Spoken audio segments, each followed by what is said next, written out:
So let's briefly talk about how the class might differ from real life.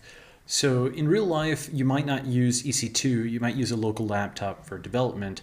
Obviously, you might use something else other than Heroku. But let's just talk about the EC2 versus local laptop distinction.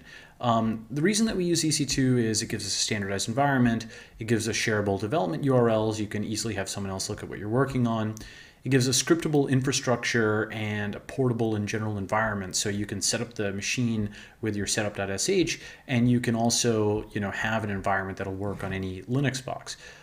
Finally, if you're working with large data sets or data sets that have privacy constraints, like in the US, you've got HIPAA regulations for medical data.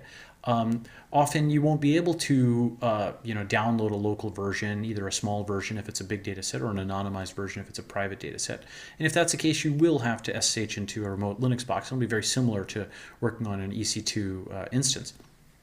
That said, it is possible to set up a local laptop and replace certain components of the stack. If you want to do this kind of thing, go ahead, no problem. It's just something which we won't be able to support in the class. We can only support one flow just given the size. But go ahead and certainly mess around with tools. If you want to use your own things, no problem. Just remember, we won't be able to support it.